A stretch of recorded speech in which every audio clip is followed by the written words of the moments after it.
morning students, welcome in social science virtual class. Today we will do chapter 5 of social and political life, that is judiciary. In previous class we discussed there are three different levels of courts: lower court, high court, supreme court. So there are many courts at lower level and most of the people interact with lower court. लोग यही कोशिश रहती है कि जहाँ पर क्षेत्र में कहीं पे भी झगड़ा हुआ है उसे डिस्ट्रिक्ट लेवल पर ही उसे सोल्व कर दिया जाए. Then there is each state has a high court. It is the highest court in the state. Or whole country has only one supreme court. It is located in Delhi. It was established on 26 January 1950. Students, today we will discuss integrated judicial system. Integrated judicial system का मतलब है क्या lower court, high court और supreme court आपस में एक दूसरे से कनेक्टेड है या एक दूसरे से separate from each other? Yes, they are connected with each other. I will explain to you. We have an integrated judicial system. Different branches of the legal system. हमारे यहाँ legal system की कितनी branches हैं? I will discuss with you. We have two branches. These are criminal law and civil law.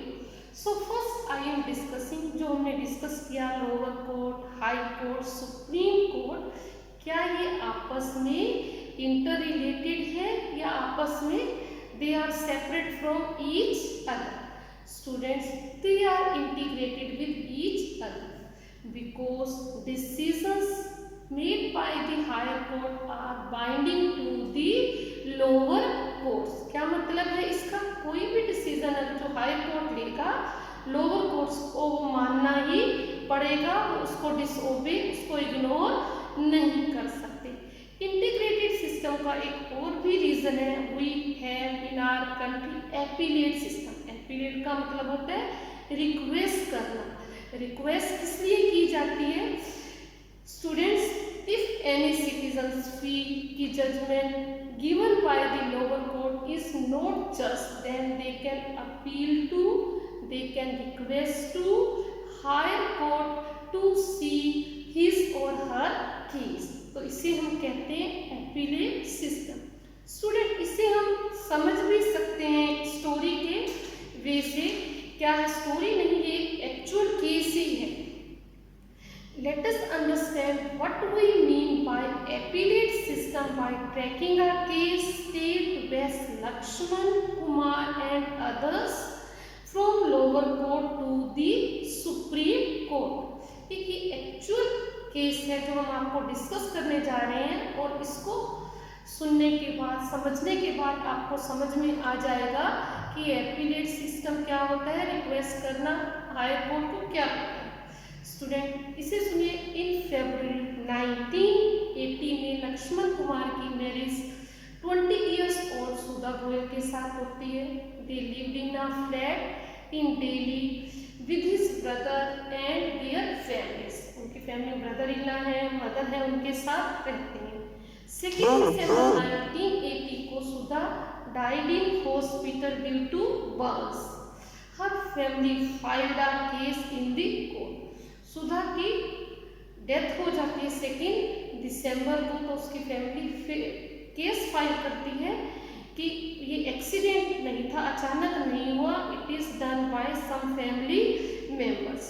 Students, they stated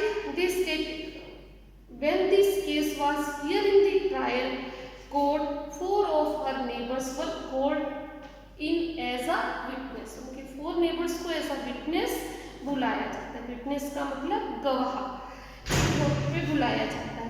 they stated that on 1 दिसंबर उन्होंने सुधा के रोने की आवाज़ सुनी और वो दौड़े दौड़े वहाँ गए.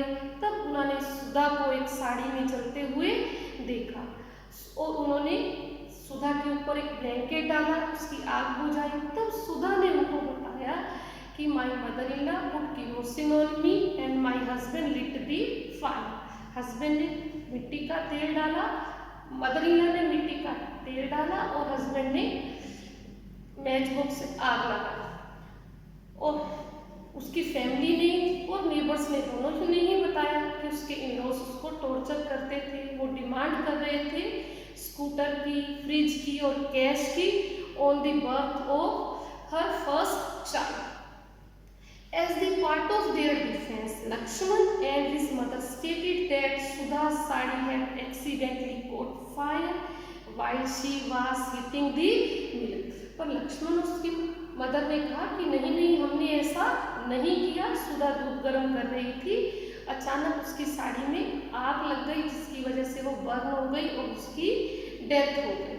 Student, on the basis of this and evidence, trial court convicted Lakshman, his mother Shakuntala, and his brother-in-law Subhash Chandra, and sentenced all the three of them to death. इन तीनों को उम्र कैद दे दी, जब तक जिंदा रहेंगे तब तक जेल में ही रहेंगे। इन नवंबर 1983, थ्री एक्यूज होता है जो दोषी, क्योंकि कोर्ट ने बताया कि इन्होंने गलती की है, तो जिन्होंने गलती की उसे कहा जाता है थ्री एक्यूज। इन्होंने हायर कोर्ट में अपील की अगेंस्ट दी वर्डिक्ट। वर्डिक्ट को अंडरलाइन करें, सेकंड पैराग्राफ में सेकंड लाइन में ये वर्ड दिया गया, वर्डिक्ट में जो जजमेंट दी थी ट्रायल कोर्ट में। इन्होंने कहा कि हमें जो लोअर कोर्ट ने जजमेंट दी है उस केस को आप दोबारा देखें, हम उससे सेटिस्फाइड नहीं। The High Court, after hearing the argument of all lawyers decided that Sudha had died due to an accidental fire caused by the kerosene stove. Lakshman, Shakuntala and Subhash Chandra were acquitted. Acquitted का मतलब है बेटा उन्हें छोड़ दिया गया, उन्हें रिहा कर दिया गया। हाई कोर्ट ने ये माना कि ये आग उन्होंने नहीं लगाई थी, अचानक दूध गर्म करते हुए उसकी साड़ी में आग लग गई जिससे उसकी डेथ हो गई। तीनों को छोड़ दिया गया। अब सुधा शकुंतला ने, उसके बेटे लक्ष्मण ने कहा केस फाइल किया था हाई कोर्ट में, और पहले जजमेंट किसने दी थी? लोअर कोर्ट में। What was happened in 1985? Supreme Court heard the appeal against the acquitted of Lakshman and two members of the family. Supreme Court heard the argument of lawyers and reached a decision that was different that of the High Court. जब supreme court ने सब कुछ सुना तो उन्होंने different decision दिया। क्या दिया? They found Lakshman and his mother guilty but acquitted. Acquitted का मतलब रिहा करना। Acquitted the brother in law Subhash because they did not have enough evidence against him. उन्हें सबूत मिले हैं सुप्रीम कोर्ट को शकुंतला उसके बेटे लक्ष्मण के खिलाफ कि इन्होंने आग लगाई थी, पर सुभाष चंद्र उसके देवर के खिलाफ कोई ऐसा एविडेंस नहीं मिला कि वो भी इसमें इन्वॉल्व था, उसे छोड़ दिया। Supreme Court decided to send the accused to prison for life, और उन्हें पूरी लाइफ के लिए लक्ष्मण और उसकी मदर को जेल में भेज दिया गया। स्टूडेंट, जो हमने सुधा का ये केस डिस्कस किया है, it is related to criminal law. It is a case crime against the society and is a violation of criminal law. Student, क्या हमारा लीगल सिस्टम इसी तरह के केस देखता है? नहीं। Our legal system deals with two types of branches. These are criminal law and the civil law. अब criminal law क्या है? The criminal law deals with conduct of acts that the law defines as offense. For example, theft, harassing a woman to bring more dowry or murder. तो criminal law है, इसमें चोरी, किसी का murder या किसी को हरास करना, एक्सप्लॉइट करना, ये हमारा आता है क्रिमिनल लॉ में। अगर ऐसा कुछ होता है तो क्या करते हैं? It usually begins with launching of an first information report, means FIR with the police who investigate the crime, after which a case is filed in the court. जब भी कोई एक्सीडेंट होगा, आपने देखा है चोरी होती है, तो सबसे पहले हम पुलिस में जाकर FIR करवाते हैं। और पुलिस क्या करती है, इन्वेस्टिगेट करती है कि जो रिपोर्ट लिखवाई गई है, एफआईआर फाइल की गई है, वो सही भी है या नहीं। अगर उन्हें ठीक लगता है तो उसके बाद केस कहाँ जाता है, कोर्ट में जाता है। If court found guilty the accused can be sent to jail and also fine. अगर गिल्टी प्रूव हो जाती है, दोष प्रूव हो जाता है, तो उसे जेल में भी भेजा जा सकता है और फाइन भी लगाया जा सकता है। Student, second branch of our legal system is civil law. Civil law क्या है स्टूडेंट्स, हमने सुना है कि कभी किराएदार और मकान मालिक का झगड़ा हो जाए, या हम रास्ते पे चलते हुए फॉलो ना करें कि हमें लेफ्ट साइड जाना है और राइट साइड जाए, या जो मैरिज डाइवोर्स का या मैरिज के जो डाइवोर्स और मैरिज के जो मैटर्स हैं वो किस में आते हैं, सिविल केसेस में। तो हम कह सकते हैं civil law deals with an harm और injury to right of individuals. For example, dispute relating to sale of land, purchase of goods, rent matter और डाइवोर्स केसेस। तो क्या होता है इस केस में, petition means the application request has to be filed before the relevant court by the affected party only। Criminal case law के violation के case में कोई भी विटनेस जाके एफआईआर करवा सकता है, पर इसमें पेटिशन सिर्फ अफेक्टेड पार्टी ही कर सकती है, कोई भी पेटिशंस नहीं डाल सकता। In a rent matter, either the landlord or tenant can file a case. The court gives the specific relief asked for. For instance, in a case between landlord and a tenant, अगर मकान मालिक और किराएदार का झगड़ा है तो court क्या कर सकता है, court can give the flat to be vacated and pending rent to be paid। या फ्लैट खाली कर दें और पेंडिंग रेंट दे दे, इस तरह के डिसीजन कोर्ट दे सकता है।